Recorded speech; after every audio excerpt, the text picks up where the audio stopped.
What's this on my desk? I better speak to my secretary. Karen? Karen! Karen! Yes, Mr. Tommy P. Karen, what's this on my desk? I believe it's a letter, sir. Who the hell has wrote me a letter? It's from a Mr. Willman from Chonfingbury Springs, sir. I better read it then. Dear Mr. So-called Tommy P of so-called Fast Track Limited, I was disgusted to hear of your recent decision not to supply my beautiful town of Chonfingbury Springs with a bus connection to our good friends in North at Froddingworth. Who the hell do you think we are? Some sort of bumbling yokels who've not the slightest shred of intelligence? I am desperate to get to Froddingworth to continue a relationship with my lover Roxy, who also happens to be my fourth cousin twice removed. And as you tell me, because I live out in sticks, you're expecting me to get 5 buses, 3 trains and a unicycle just so I can get some action?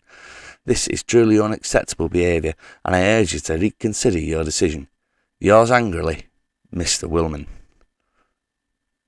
Oh, Mr. Tommy P, what are you going to do? I don't know, Karen. All I can tell you is I'm really angry and I'm really stressed. Hi everyone, and welcome back to OpenTTD with me, Tommy P. Since you were last with us, the game has moved on by about 2 in-game years, just over. As I said I would, I've been doing a lot of balancing off camera, as well as a few other little bits and bobs. However, before all of that, there is no escaping the elephant in the room, and that elephant is sitting squarely here in Chonfingbury Springs.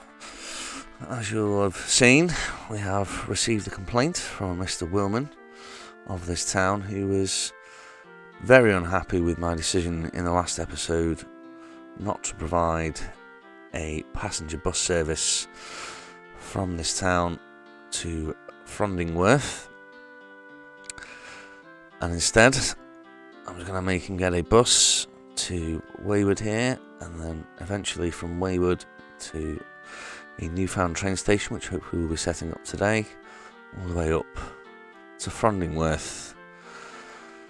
We here at Fast Track Limited take great pride in our levels of customer service, and therefore I've made the decision to grant Mr. Willman his wish, and we will be connecting up a bus service for him. So we'll get that done right now. And you'll see here that we have a new bus, the Renault TN6A, which I've started to use quite frequently.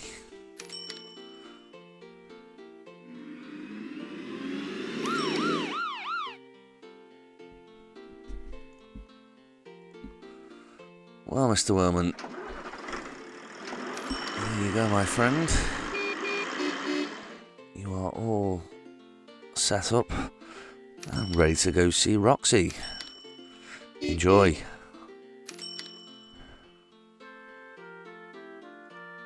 You'll notice here in the group list that I've started to add some different group name types, which we'll talk about in a little bit more detail later on in today's video. Mr. Willman, you would live in the most difficult place on the map to spell. And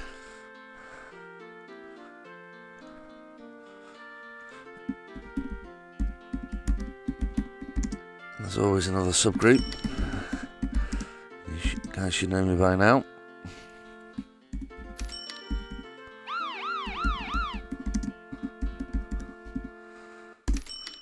We'll move those into there.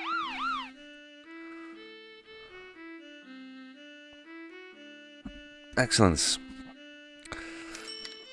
Whilst I've been off balancing, I have noticed a couple of minor errors and omissions.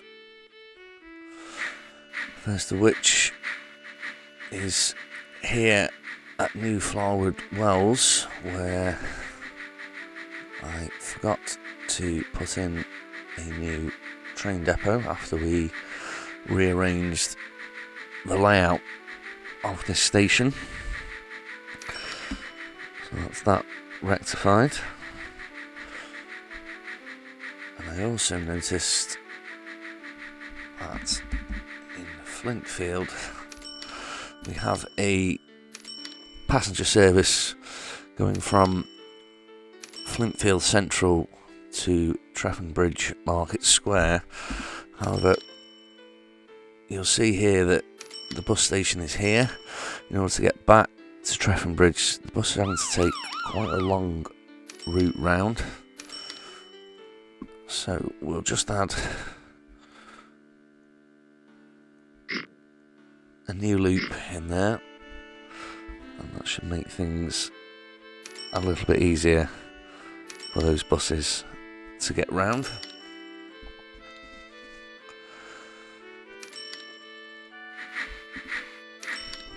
At our oil refinery in Flanningville, I've had to add in a new waypoint just in front of this station. If you recall, I think it was last episode or the episode before, I had to add a waypoint in here as I only wanted the petrochemical and petrol trains to be collecting goods from this station, and we're refining oil trains were going in here.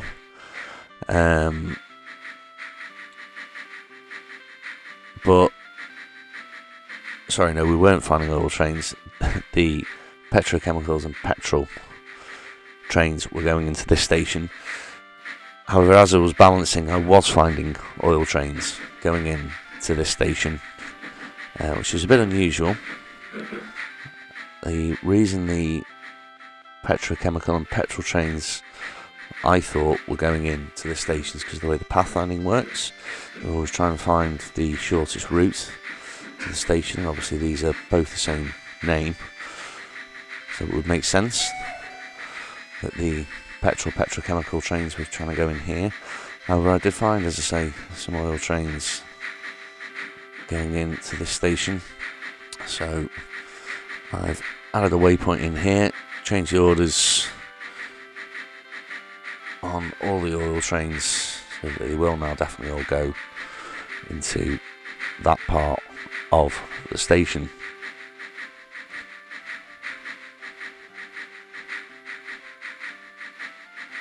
I had a couple of suggestions in comments. It's great to see you guys getting involved. Thanks very much for that. Really want you guys to be involved in the series wherever you can. And one of the suggestions that I got from Sean was that he was saying that in his games he likes to have ship depots right next to the land rather than where I had them sort of here in the middle of the sea. And I thought that was a great idea. I actually come from a little place called New Ferry, which is in England, and that's just down the road from a place called Birkenhead, which is over the water, as they say, from Liverpool. And in Birkenhead there is quite a famous dock or shipyard called Camelaids. So I thought, yeah, that's a great idea. We'll go with that. Make it a little bit more realistic. So I've moved all of our docks next to the land. I've also added in a little bit of an eye candy piece here, just to make it look like that's part of the whole shipyard and dock area. And I've done that down here in Ruddingfield as well, almost attaching it to the actual dock that we had So thanks for that suggestion, Sean. I'm going to get this person's name wrong, so I'm going to apologise in advance for that. RSK Ling? Rusklingy? My apologies. However, this person, who is now known as That Guy, pointed out that in Flintfield I have missed a station in the, I think it was the clockwise orders, and indeed it is. So this is a brilliant spot, I have to say, so thank you very much for this. So as you'll see here, the clockwise route should obviously have 3 stations in its orders, and it doesn't. It only has 2, Flintfield Central and Flintfield Market Square. So we'll add that in, and of course, because of the shared orders, that will now pass through to all the other vehicles in that group. So thanks again for that guy. As I mentioned at the top of the episode, I've been doing a lot of balancing across all of our cargo and passenger lines, and one thing that I've now started to do, I'm just going to show you this in Penwell.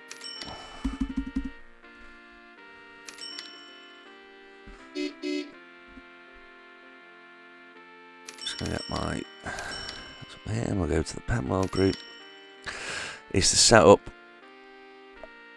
what's called an express service. So when I put the cargo flow on, so in this city here, when I was doing my balancing using the cargo flow legend, which is now starting to look like some weird Banksy picture,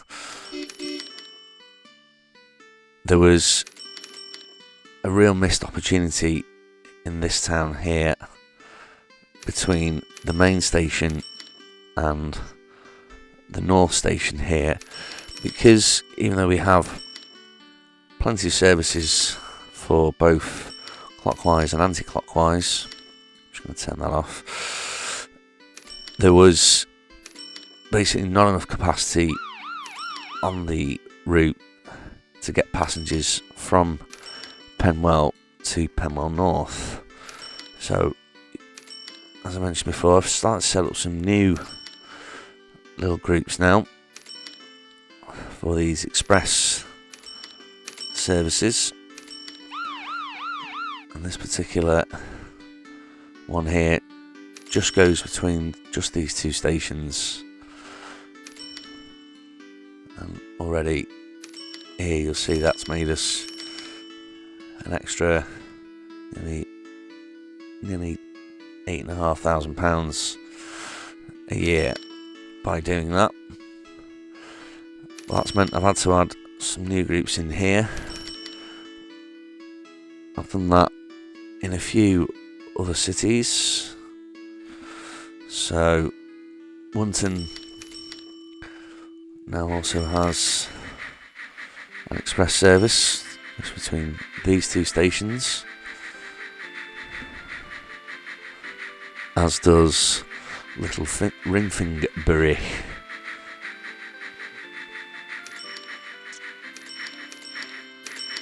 A little bit different in Little Chonfingbury.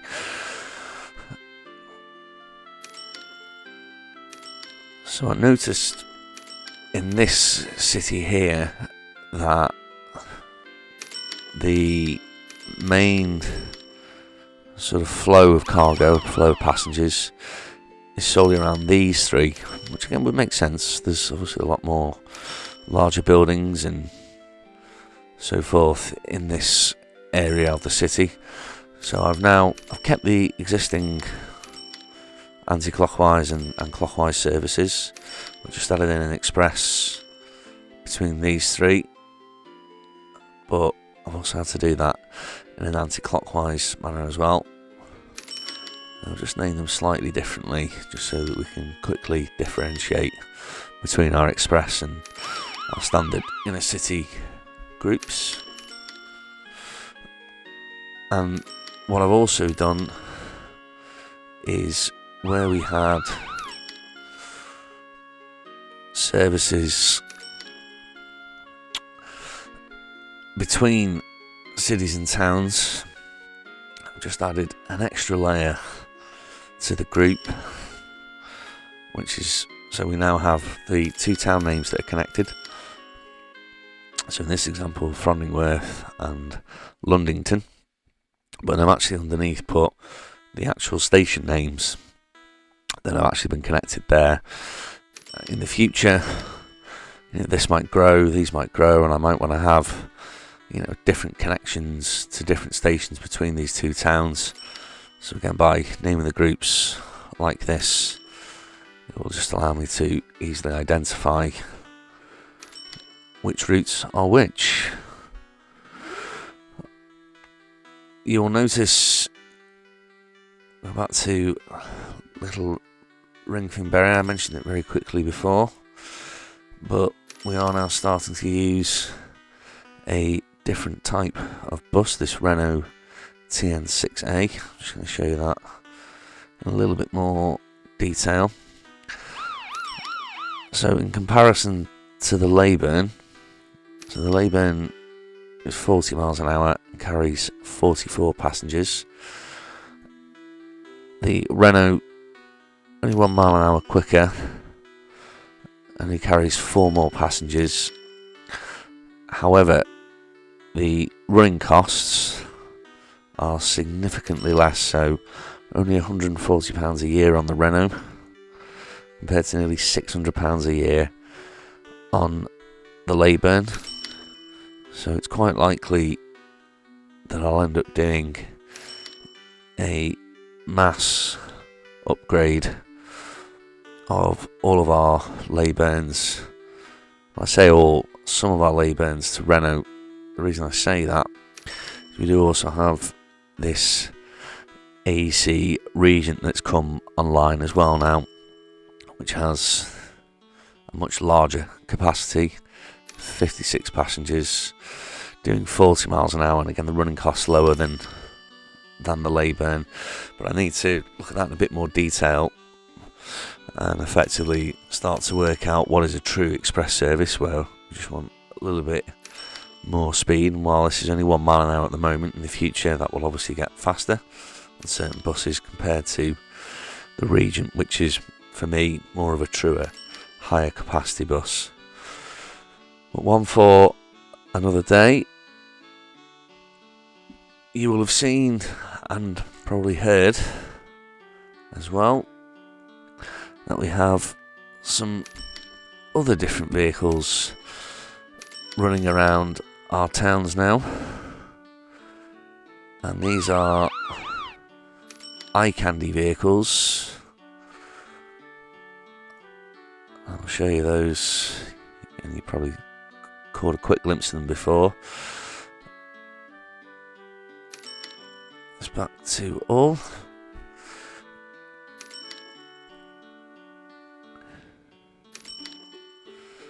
Let me change that to cargo capacity. And they're all very much around here. So yes, we have a police car, an ambulance, a fire engine, a sort of fake mail van. As at the moment I'm not transporting any actual mail. And there is also, whether I can find it here, there is also a refuge vehicle and a breakdown vehicle as well. So it just adds a little bit more to our towns and cities rather than just having buses running around. So I've added those in.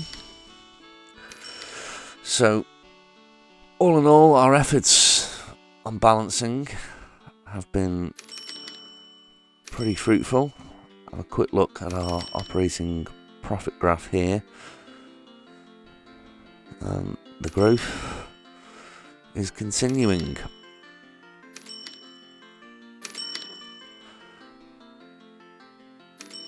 As you can see, we're now making round about £750,000 a year. In fact, a little bit more than that, probably pushing on for nearly 800,000 now. I did some quick calculations before and I worked out that all of the balancing that I did, as you see, there's a lot more vehicles in our list now. But yeah, all that additional balancing that I've done has probably netted around about an extra maybe £250,000 a year, and most of that is from road vehicles. One final thing I wanted to mention,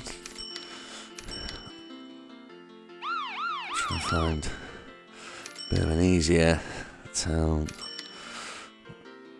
to look in. I think I mentioned on the last episode I was a little bit unsure as to which way round this cargo distribution flow legend worked.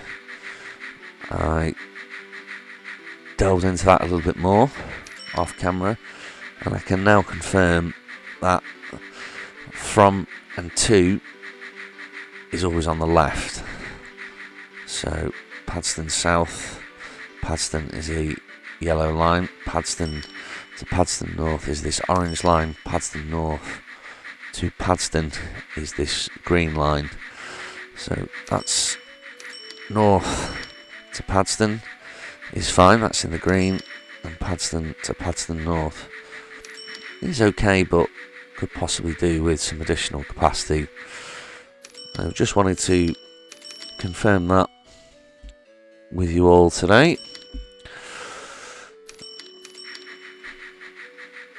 I did want to try and get our first rail network, or passenger rail network, up and running today.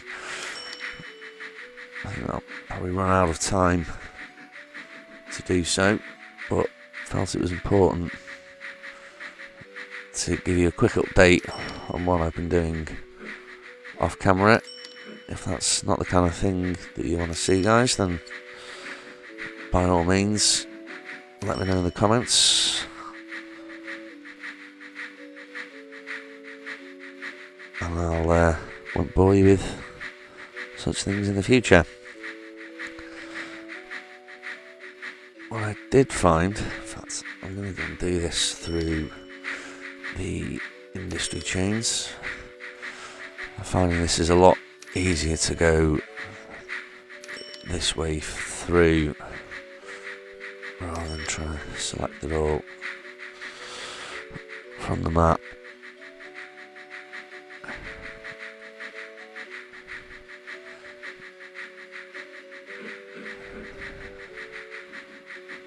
So I'm pretty sure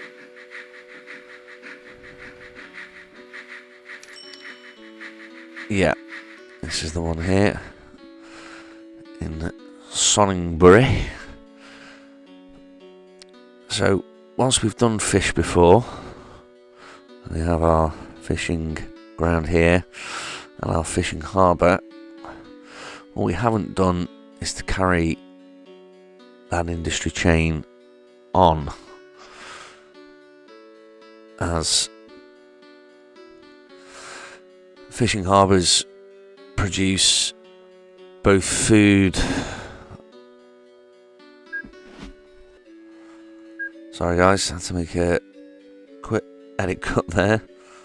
Had my tally on pause, and it decided it was going to magically unpause itself. So as I was saying, these fishing harbours produce both food and biomass, and food is the one that I'm most interested in this particular occasion, as food, this is our fish line, passenger baseline as usual, and you see we get a little bit more money for food than we do for fish, and as we've seen already, fish does make us some good profits. And fortunately for us, not too far away, in Chonfingbury,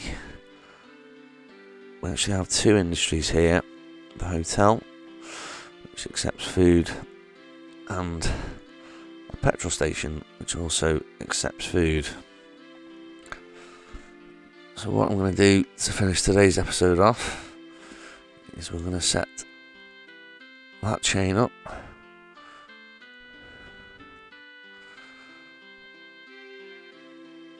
we'll have that, so, we'll have that there, and sticking with Sean's idea, pop the dock there. The eye candy items that I mentioned are all under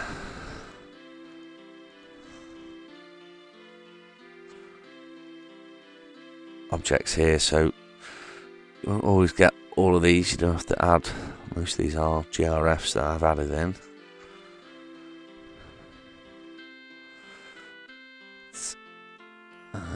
Which we'll be using quite a few of later in the save. But there's some really quite cool things in here that you can use that don't act as station tiles as such. You can just add them in.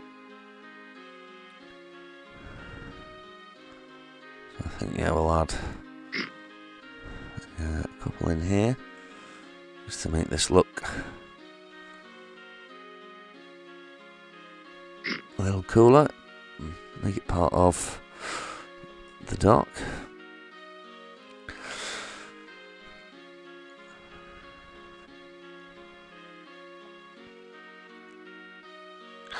What have we got over here? Nearly 100 tons per month at the moment.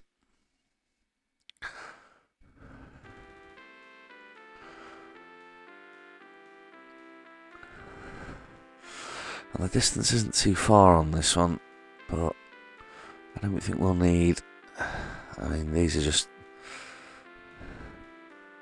insane amounts of cargo capacity, over 3,000, we certainly won't be needing that. I'll have a look by speed again. Probably will stick with the windjammer, I think.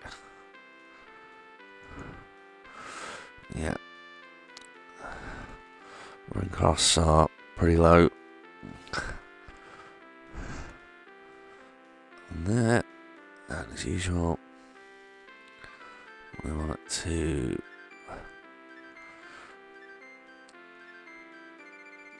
keep getting that wrong.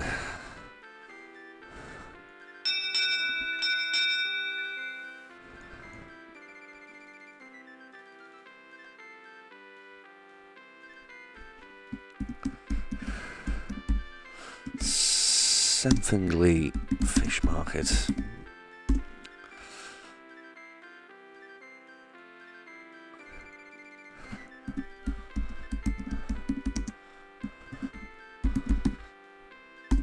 Chonfingbury Shoals.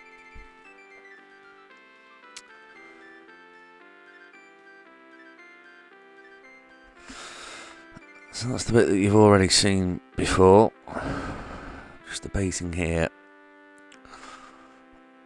whether to bring these in, bring the food in via a train service or by road. Go and have a look at the road vehicles first and just see what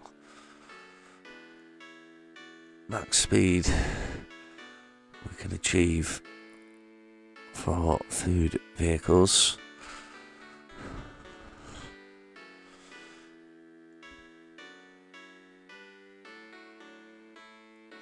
Tram could be an option.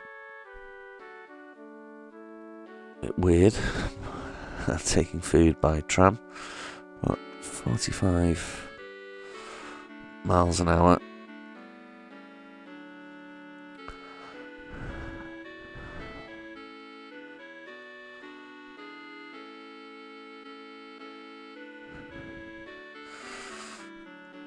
Let's have a look how quickly we could do that, or how fast we could do that by rail.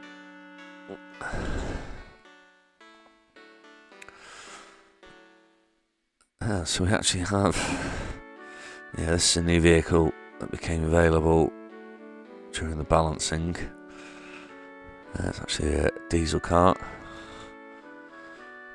So, well, 100 miles an hour. And the thing with food, if I remember, no, it is pretty heavy.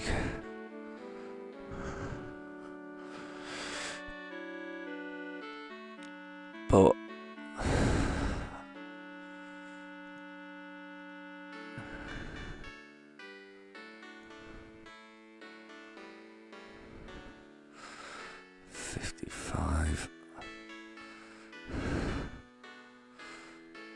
just have a look at the running costs here. So that's £20 a year.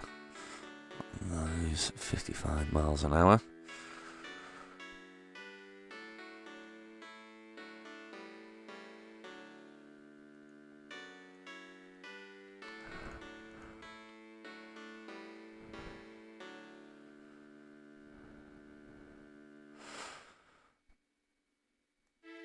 Go by tractive effort, have a quick look. I really didn't think food was all that heavy. I might be mistaken.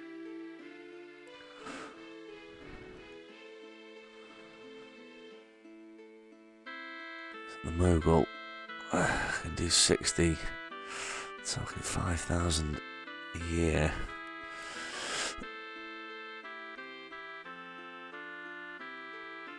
I think we're going to do this by tram. Let's try something different here. We'll give it a go. By tram. We're going to set that up, joined to up there, and I think we'll be able to probably get both of these in. Certainly with the hotel, which generates passengers, I believe, by supplying.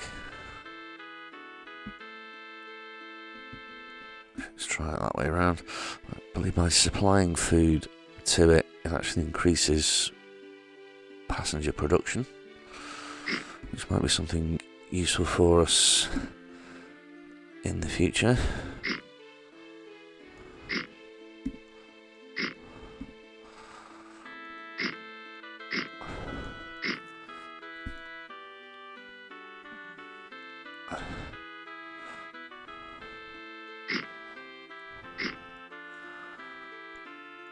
So the trams are very similar to roads.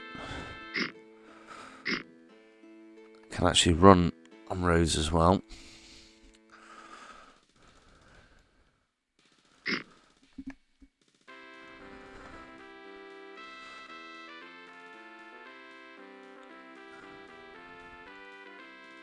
Just make sure.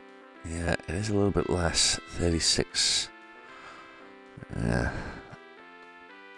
Oh no, it is right. I thought I was reading something differently there. So 36 tons. I'm going to go to the fish market, and then we're going to go no loading and unload all.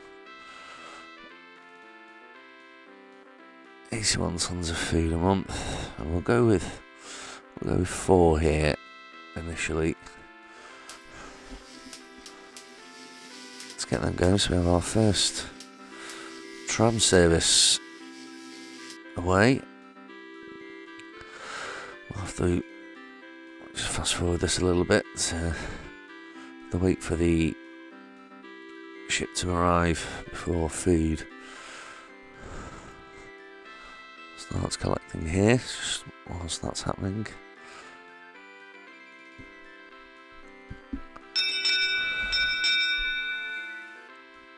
Add a new group in here. So we'll just call this one food to hotel. It's going to both hotel and the petrol station.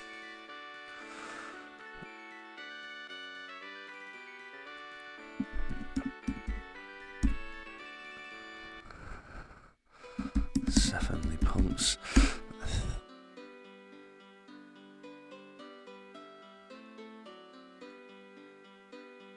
And that's come from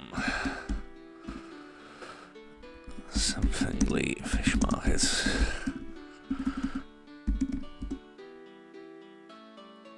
On those into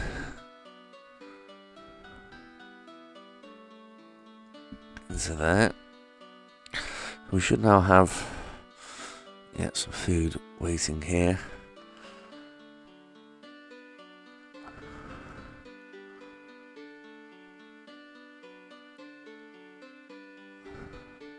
To get picked up. And these are, I think, waiting here not because they're waiting for a full load, but because they're timetabling.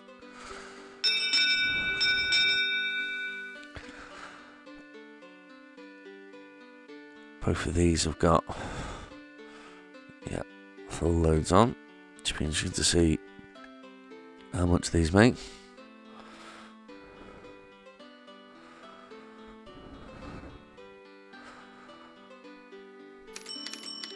Yeah, that's pretty good. Great. Right guys, well, I'm sorry that we didn't get a chance to start building our railway as planned. That'll definitely be priority number 1 for next episode. So until then, thanks for watching. This is Tommy P, signing off.